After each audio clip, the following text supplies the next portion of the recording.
Good morning. Welcome to the Unitarian Society of Northampton and Florence. My name is Jessica Harwood, and I'm the Congregation's Director of Faith Development and Community Engagement. I'm so glad to be with you all today. We are a congregation with a tradition of liberal faith and committed social action.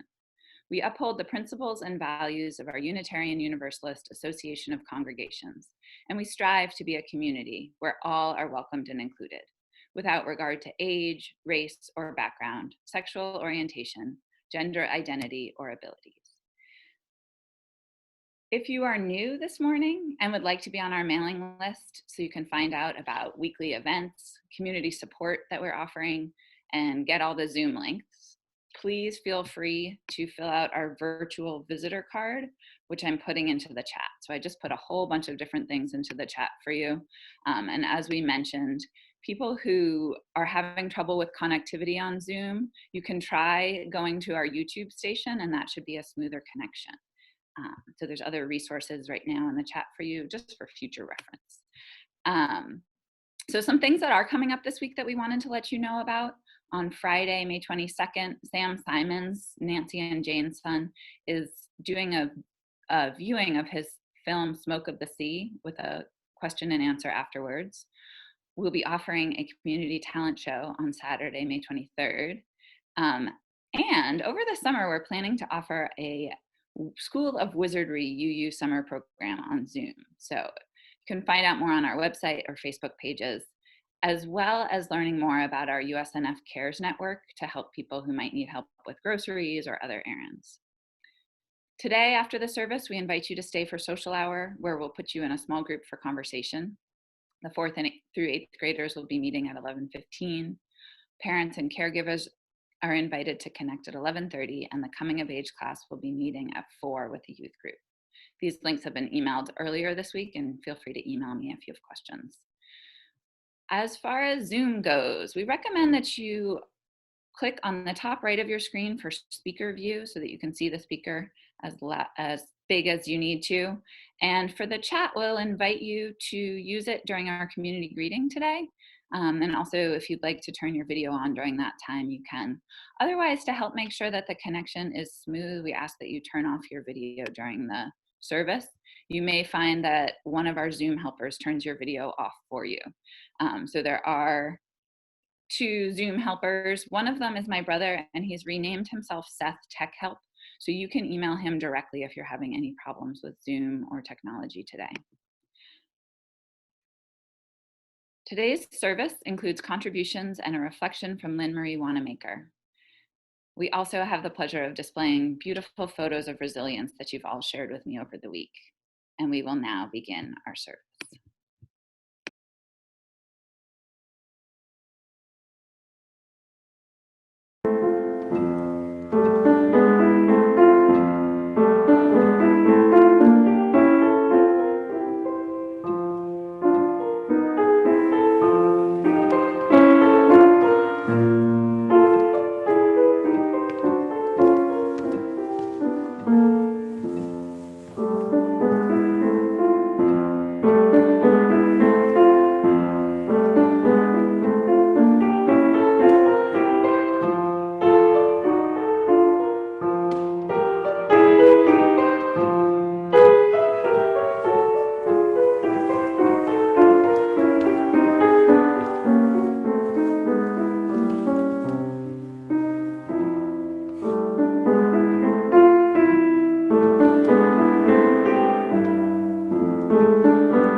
Welcome. Welcome to this time when we are apart and still together, joined here by our commitments, by our longings, by our dreams, joined by the bonds from the past and new bonds that we are forming all the time. Here may we find inspiration and healing and hope.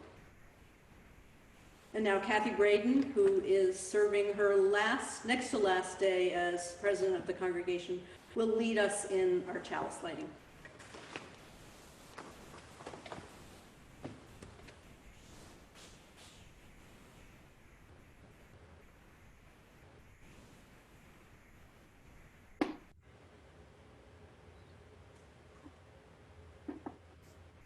May our chalice flame be a symbol of hope and transformation. May it fire our curiosity, strengthen our wills, and sustain our courage today and in the weeks to come.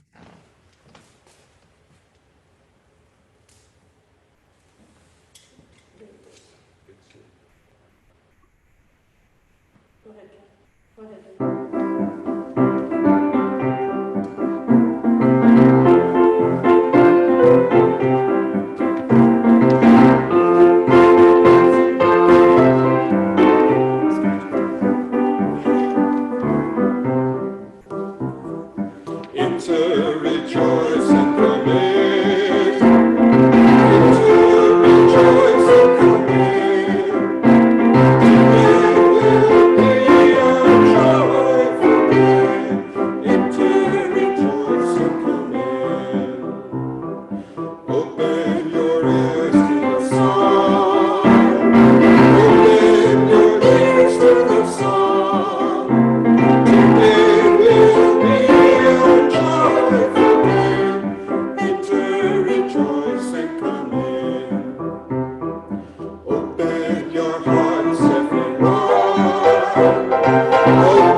Story this morning was chosen by Lynne Marie. It's The Farmer's Luck, which is a story that's included within Zen Shorts by John Muth. And this book starts with our dear friend, the panda, who you can see on the cover here. His name is Stillwater, and he comes to visit a family, and the story is different. The book consists of different stories that he tells the children.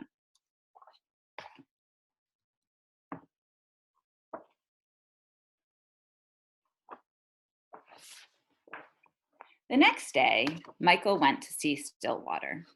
"Here I am," Stillwater called from the tree. "Can I come up?" asked Michael. "If you're careful," said Stillwater. "What if we could fly?" said Michael. "We could cast shadows on clouds," said Stillwater. "But what if we fell?" said Michael. "If we fell, we might break something," said Stillwater. "That would be bad," said Michael. "Maybe," said Stillwater. "Maybe?" asked Michael. And so he tells him the story of the farmer's luck. There was once an old farmer who had worked his crops for many years. One day, his horse ran away. Upon hearing the news, his neighbors came to visit. "Such bad luck," they said sympathetically. "Maybe," the farmer replied. The next morning, the horse returned, bringing with it 2 other wild horses. "Such good luck," the neighbors exclaimed. Maybe, replied the farmer. The following day, his son tried to ride one of those untamed horses, was thrown off, and broke his leg. Again, the neighbors came to offer their sympathy on his misfortune. Such bad luck, they said. Maybe, answered the farmer. The day after that, military officials came to the village to draft young men into the army to fight in a war. Seeing that the son's leg was broken, they passed him by. Such good luck, cried the neighbors. Maybe, said the farmer. I get it, said Michael. Maybe good luck and bad luck are all mixed up. You never know what will happen next. Yes, Stillwater agreed. You never know. That's the piece of the story we wanted to share with you this morning. It is time for our community greeting. So please feel free to type into the chat a message for the congregation this morning. I'll read some of them out and everyone will be able to see them. If you'd like to turn your video on now, you're welcome to wave hello to people. And let's see, Kathy Lilly says good morning to everyone. See folks. Yeah, hi everybody, good morning all from Marianne. Joan O'Brien says good morning, dear friends. Hello all, it's good to be here with you. From Jean Crow.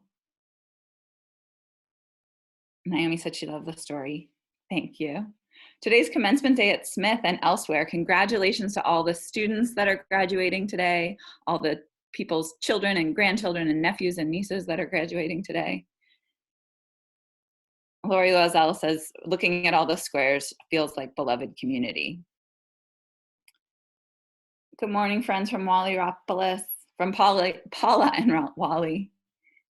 Oh, and the Sass's daughter, Molly, had a baby yesterday and everyone is doing fine. Congratulations. It's also Brian Johnson's birthday today, Arita's husband. So somewhere in the chat, you'll probably find his phone number if you want to send him a text. And that. So thank you all. If you turned your video on, if you could turn it off, that would be great just to make sure the connection stays strong.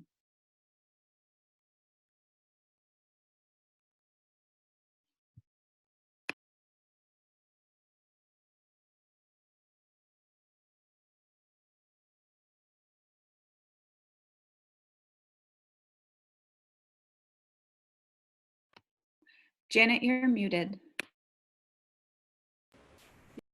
Next is Lynne Marie Wanamaker. Not the hymn.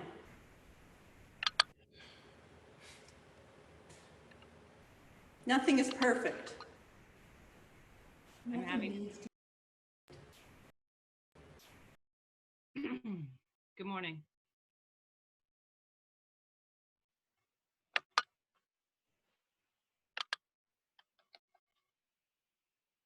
Good morning.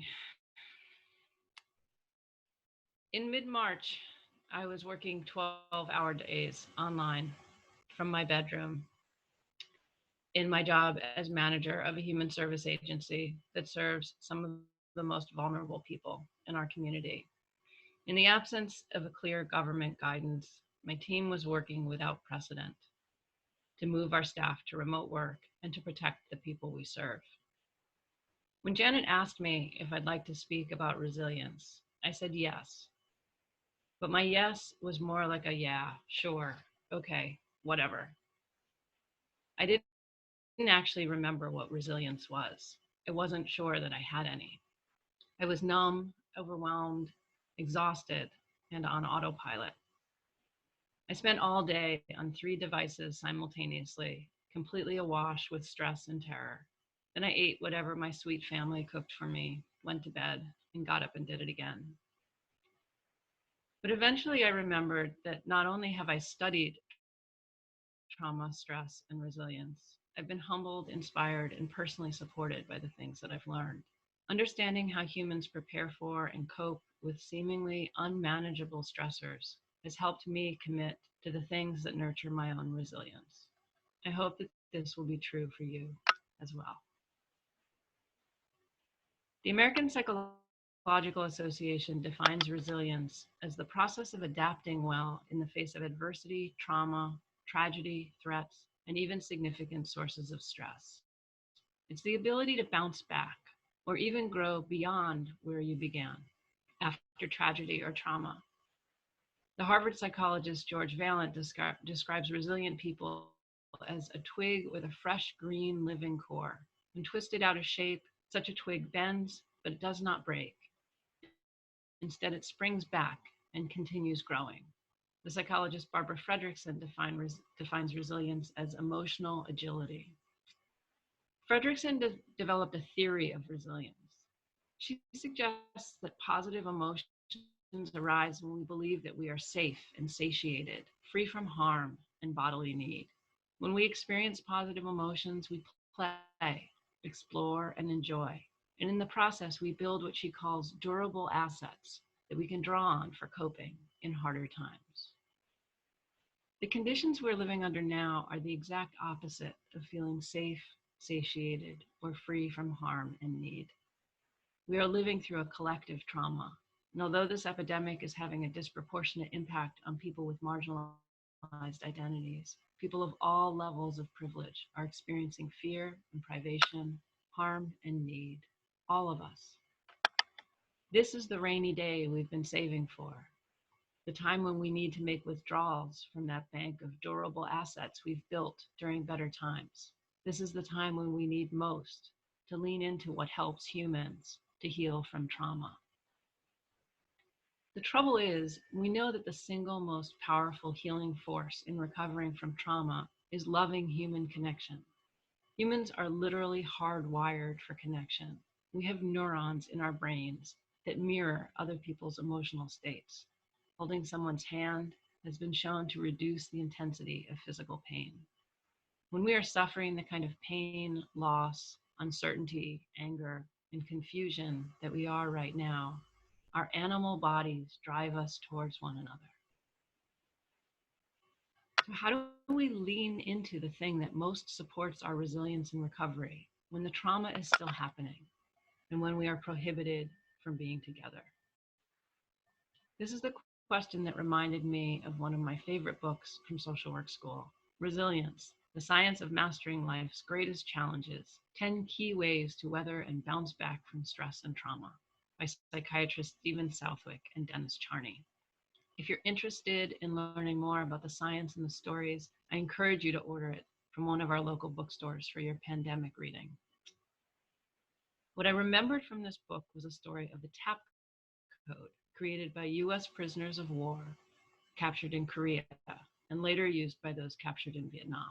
Held in extreme isolation for years, the soldiers created a code that allowed them to communicate by tapping on pipes or cell walls. In this way, they were able to teach, learn, and pray together. This is how the TAP code, which the Korean prisoners called the AFLQV code, worked. I'm going to share the grid with you. Oops. I'm going to share the grid with you so that you can see how it works.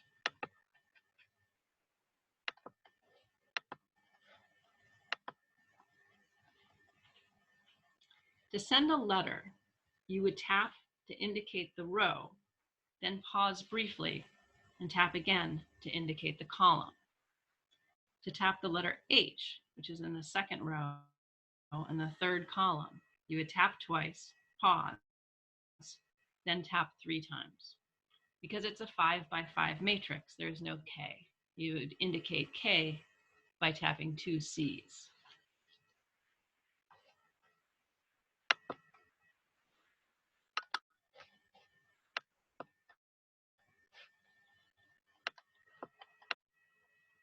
When I went back and read the TAP code chapter now, what struck me most about the Vietnam POW system was their determination, ingenuity, and flexibility in deploying it. It's difficult enough to imagine communicating through a system of taps on a pipe or on an adjoining wall. But what about those prisoners who were held in solitary confinement, who didn't share a common wall? They developed a system using sniffs, coughs, throat clearings, hacks, and spits, combined with sweeps of a broom to signal the grid. And there were 2 prisoners who used tugs on the length of wire threaded between their 2 cells instead of taps. Imagine the extremity of being a prisoner of war, being tortured and held in isolation, and your only experience of social support being a tug on the end of a wire threaded through a concrete wall. It's so obvious that this support is insufficient to the distress that the prisoners endured. But the Vietnam POWs who used the TAP code credit it with saving their lives. They committed to it, taught it to each other, adapted it, and kept it going because they knew it was necessary to their survival. Remembering this story helped me shift my perspective on the social connection I am able to lean into during this time. I know that the social support we're able to access is insufficient to our actual human need when we are under such extreme duress. But when I choose to see it as a TAP code, an ingenious and determined method of building loving human connection, I feel more gratitude, more optimism, and more hope. And those are some of the other elements experts have identified as key to human resilience. So what makes up your TAP code right now? We're learning pretty fast that Zoom and other video-based communication have significant limitations. The inability to make real eye contact, the added difficulty of reading nonverbal cues, and the anxiety we experience with technical glitches can render it cognitively exhausting. But some of the things I can do on Zoom really feel like connection to me, like attending worship and coffee hour here at the Unitarian Society and participating in meditation groups here and elsewhere. Teaching my sometimes bossy and cranky 80-year-old dad how to Zoom was no picnic. But then, in the middle of a chat, his puckish sense of humor kicked in as he figured out how to use the video frame to play peekaboo. When was the last time I played peekaboo with my dad? My town is full of lawn signs celebrating graduates and championship teams. My work meetings have been interrupted twice by car parades celebrating birthdays with music, decorations, honking, and yelling. The teenagers I love like my own, but who don't live in my house, have tumbled laughing into my bushes, playing ding dong ditch as they drop off books for my daughter to borrow. My little family, who under normal circumstances tend to orbit around each other in our home like 3 wildly independent roommates, have started to do things together. My daughter and I play basketball in the driveway. We go on long walks. She and her other mom go on bike rides. We have family movie nights. My friends send me books and cookies and notes in the mail. We yell to one another from sidewalks and porches. When I pass neighbors walking in my town, we smile and wave, only our eyes visible above our masks. We call out greetings, platitudes, offers of help. Hello, hello, hello, stay safe. You know where to find us if you need anything. I end a stunning amount of my conversations, family calls, work calls, church meetings, contact-free takeout pickups at my favorite restaurant, saying, I love you. I love you, I love you, I love you. Is it enough? Of course it's not enough. We are lonely. We long to hold each other, to lift our voices in song, to gather. Is it enough? Of course it's enough. Every imperfect contact is a tug on the wire we hold alone in the dark. It is a reminder that we are not alone. We are resilient.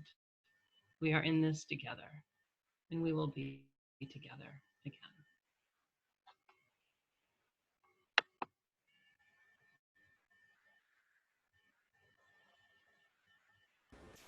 Thank you, Lynne Marie. We'll now sing together hymn number 95, There Is More Love Somewhere.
Too much like American Gothic, but sometime we might bring in a pitchfork just for fun. Good morning. I am not Dave Reutman, but I am bringing you this Social Justice Minute on his behalf. Our Social Justice Minute recognizes that our faith calls us powerfully to action on social justice and on the environment. And Dave writes, just a month ago in Wisconsin, thousands of people risked their lives to vote in person. Turnout in that election, that primary, was high because many voters saw it as an issue of survival. And that high turnout happened in part because of effective organizing. Many of the organizing groups were supported by funding from an organization called the Movement Voter Project. In important swing states all around the country, the Movement Voter Project, MVP, identifies, selects, and shares technical resources with groups of local people who are well known in their neighborhoods for their effectiveness as organizers and advocates. And in these times now when organizers really can't go door to door, MVP is providing what they need to effectively shift from in-person to phone-based organizing, and that is exactly what happened in Wisconsin. As Dave says, we all want to be actively involved, to do something with our hands and our minds and our feet, not just give money. And very soon we will, as part of our UU the Vote effort, be launching a postcard writing project to help all of us fight voter suppression in swing states. But I also want you to know that giving money to the Movement Voter Project is one of the most important things you can do to restore our democracy. You can learn more and support them by looking online for the Movement Voter Project. Visit their website. It may be one of the best investments you ever make. And now it's time for our offering, and as Dana plays for us, I invite you to go to our website or get out your checkbook and support our efforts for local COVID-19 relief. You all have been incredible in making a difference in people's lives through the Alden Baptist Church in Springfield, the Holyoke Boys and Girls Club, and the Western Mass Asylum Network. So thank you very much for your generosity. It is also, if you wanted to make a donation to Arita's GoFundMe in honor of Brian's birthday, that would be lovely too. And now we will have our offering music.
Our meditation this morning comes from Reverend Richard Gilbert, who is the Emeritus Minister of the UU Church in Rochester, New York.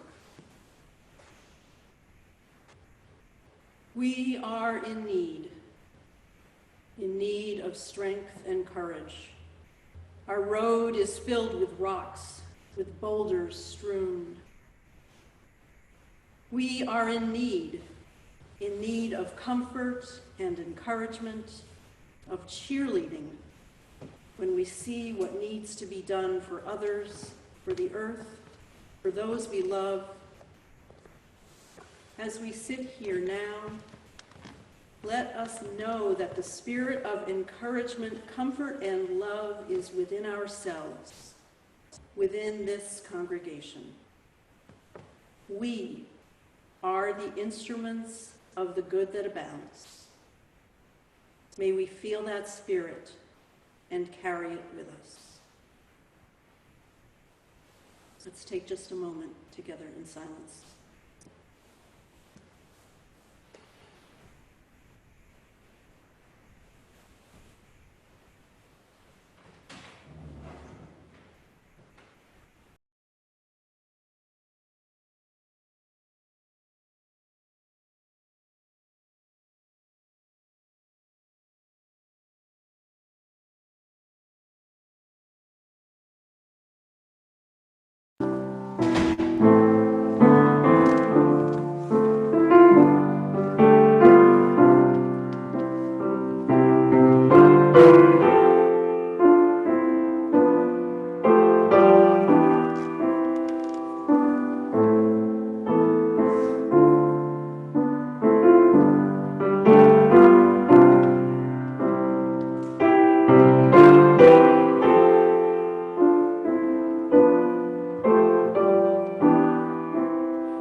Good morning, everybody.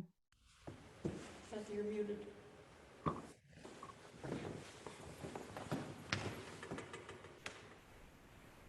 Good morning, everybody. Thank you all for being here together today. As many of you know, this would have been annual meeting Sunday. Over a month ago, the board decided that this year's annual meeting would need to be postponed. It is now scheduled for after service on August 16th, so members and friends, please mark your calendars. It will be near the end of our fiscal year, and we will have to wait and see if we will need to hold it remotely or not. Regardless of the postponement, the bylaws allow the board to make appointments for vacancies that occur between annual meetings, and so this is what we will do. Appointing new people until the congregation meets to formally vote them in. The nominating committee has served us well by proposing some truly wonderful people for the new board and council positions. They are Judy Hyde and Molly Hale as board members, Jane Simons as vice president, Mary Price as council co-moderator, and Betsy Potter as council clerk. I want to thank Naomi Clayman and Stephanie Baird for their dedicated service to the Council for these 2 past years. Council meetings have been productive and vibrant under their leadership. Furthermore, David Nelson's term as our treasurer is also technically expiring after 6 years, but we are not allowing him to go. The board will reappoint him to continue in that capacity, and we are grateful that he has generously offered to continue to serve. Finally, in the same vein of those who go above and beyond what is originally asked of them, I would like to commend Joan O'Brien and Lori Loisel, who will both leave the board this month. Joan stepped up to be on the board during unexpected circumstances following our sanctuary vote and remained on for 2 more years. Lori stepped up to take over as our president after only serving a few months as vice president, and has served the congregation with grace, good humor, and keen involvement for 3 years on the president's team. Both Joan and Lori have done their board service while being intricately involved in every aspect of our sanctuary effort to support Arita and her family. So to all these members who have answered the call to step up and serve our congregation during such challenging times, we are deeply grateful for the example you set for us of selflessness and resilience. And last but not least, I want to say a word of appreciation to our amazing staff, to you, Dana, and Jessica, and Lisa, and Annie, and Frank, and Asa, and Catherine, and to you, dear Janet. On behalf of the board and on behalf of our entire congregation, we cannot thank you enough for the ways that you have served us so faithfully and with such dedication this past year, through good times and now through these more harrowing times. We feel buoyed and held by you and want you to know that we hold you in the light in return. As I end my term as president of this congregation and hand the reins over to the incredibly talented Kim Henrishon, I can only say how profoundly lucky I feel to be part of this blessed community, always, but especially at this particular moment in time. Thank you all.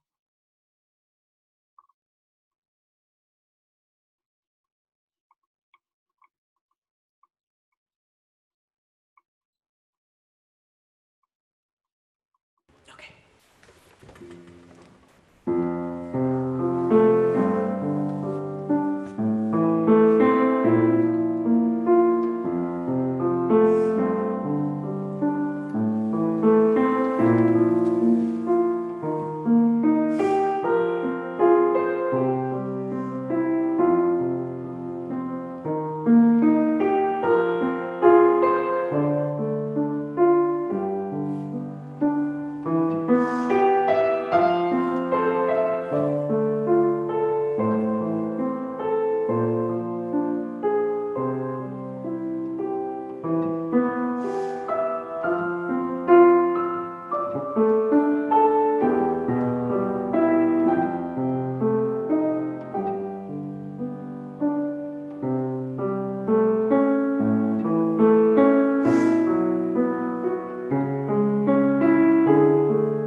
This reading is from a play called Summer's Last Will and Testament that was written by Thomas Nash. Nash lived from 1567 to 1601. He was an English playwright and poet who was known especially for his satire and political pamphleteering. There were outbreaks of plague throughout all of Nash's life, the worst of which occurred between 1592 and 1593. He writes, "London doth mourn, Lambeth is quite forlorn, trades cry, woe worth that ever they were born. The want of term is town and city's harm. Close chambers do we want to keep us warm. Long banished must we live from our friends. This low-built house will bring us to our ends. From winter, plague, and pestilence, good Lord, deliver us." From winter, plague, and pestilence, good Lord, deliver us. Well, we're not worried about winter quite yet.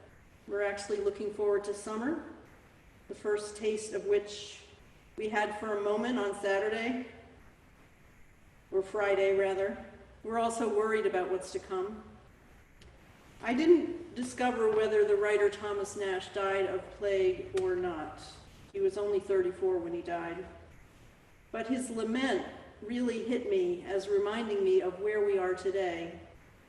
Of all the people, some of you, many of your children, who have lost their jobs, musicians, actors, small business owners, employees of small business owners, people in all kinds of service jobs, and more and more.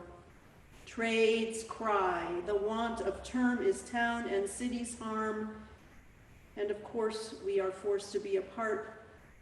Long banished must we live from our friends. What will happen next, when and how it will all end, when we will go back to normal, what the new normal will look like, what we should be doing in anticipation, what plans we should be making, how we're going to cope. During the first few years of my ministry, we learned together about different kinds of decision making that we use when we're faced with different kinds of challenges. This was based on the work of Ronald Heifetz from Harvard's Kennedy School. He distinguished between what he called technical challenges, I know some of you remember this, and adaptive challenges. A technical challenge is one that's relatively clear, easy to define. Getting air conditioning for the Great Hall, for example, would be mostly a technical challenge, which just means we can define the issue and the goal, we could gather relevant information, we could evaluate options against criteria that we agreed about, and we could choose the best option, all in a pretty straightforward manner. Adaptive challenges are not like that. They are messy problems. They involve things that are hard to predict, beyond our control. Adaptive challenges appear when we and the circumstances around us are changing. Adaptive challenges resist being summarized and clearly defined. How do we fulfill our mission as a congregation under these new, weird, uncontrollable, and uncertain conditions brought on by this pandemic? What are we called to do? And how are we called to do it? Those are adaptive challenges. Adaptive challenges demand that we keep learning. They ask for curiosity and patience and a willingness to try different ideas to see what works. Adaptive challenges can make us very anxious because, again, we're just not in control.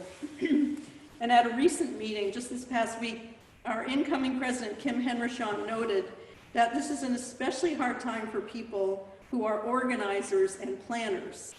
For those of us who like to know what's going to happen next and to plan for it. A few days later, as I thought about this, I had this tiny momentary tinge of empathy for somebody in Washington, D.C., or more likely Florida, who has a pathological need to be in complete control and to be right and to take credit. It was a tiny momentary twinge of compassion. Here we are. Today, as Kathie said, should have been annual meeting Sunday, and that's what it says on my calendar still. Annual meeting is a ritual that happens at this time every year with reports and updates and items to discuss, where we would have heard about the good work of our climate action group, our racial justice team, our sanctuary effort, our UU the Vote effort, and the countless, countless ways we care for and about one another. It would have been a time to say thank you. Thank you to everyone, to all of you who helped to keep this congregation going in more ways than I can even think of or name. A time, as Kathie did, to thank those who have completed their elected terms, to elect people to fill those jobs. A time to present and approve the next year's budget. At the beginning of annual meeting, we have also developed the custom of reading the names of members who have died in the past year and to stand and to honor their memory. We will do that in August. It also happens that we read names of people who have died who are important to whoever is attending that day at our service on Memorial Day weekend. Not just members, anyone who's died recently that you want to acknowledge. You can send the names to me ahead of time, and we'll also provide an opportunity for you to put names in the chat so that we can read them next Sunday. And as Kathie said, the annual meeting is postponed until August, when I'm guessing, and I can hope to be wrong, but I'm guessing that we'll have to meet and vote you soon. I want to take a moment to thank Kathie Bredin for her incredible leadership as our president this year. She has served us all with grace and passion, and board members can attest that she's demonstrated her gifts as an educator many, many times, especially as I look back at our board retreat. She also went beyond the call of duty to represent the board on the music director search team. So as a teacher, I know that Kathie is passionate about learning. And adaptive challenges like this one of how we respond as a congregation to this pandemic call for us to keep learning.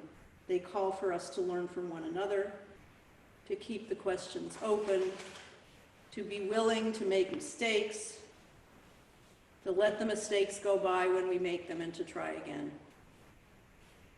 And those are all characteristics of people who are resilient. We have been resilient these past 2 months. So many people, so many of you have offered help and encouragement, financial support to our neighbors, to Arita and her family. You continue to pay your pledges. Where does all that resilience come from? So one source of my resilience, I know, is the incredible effort, positivity, and commitment that I see in Lisa and Jessica every day, day after day. The rest of the staff, Dana, Frank, the work that they're doing for us, Annie. And another source of my resilience is the effort and encouragement and the support that's coming from all of you. So as Lynne Maria suggested, you might want to think about, ask yourself, what are your own personal durable assets? And reflect on how they're serving you in this time and how you keep them replenished if you can. And we might want to think together about our collective durable assets, which are the positive experiences and relationships we've shared, the laughter, the soulful moments, our values and principles.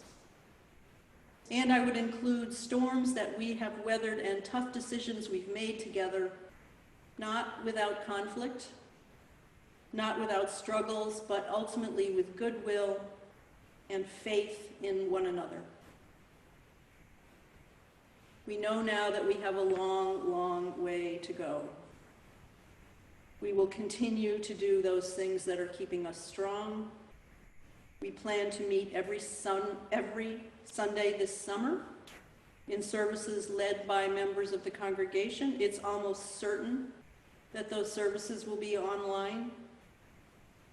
And if one or two of those Sundays don't have a leader, we'll plan a road trip together, an online visit to another UU congregation somewhere else in the country, which I know many of you have done that, not virtually, but physically, and it's a wonderful way to experience how other UUs do things.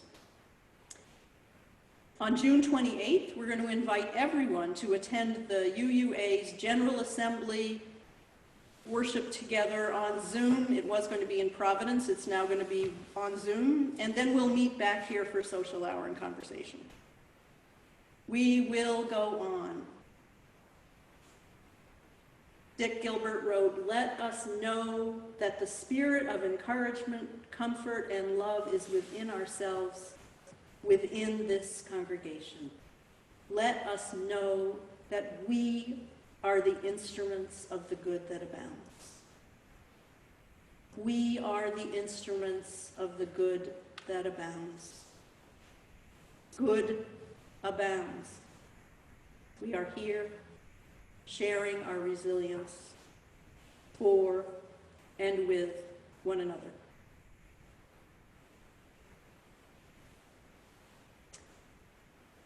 Let's join now in singing the beloved hymn, "Let Nothing Evil, May Nothing Evil Cross This Door." Please join us in singing.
May you carry with you that spirit of encouragement and love. Go now, resilient. Go now in hope and in peace.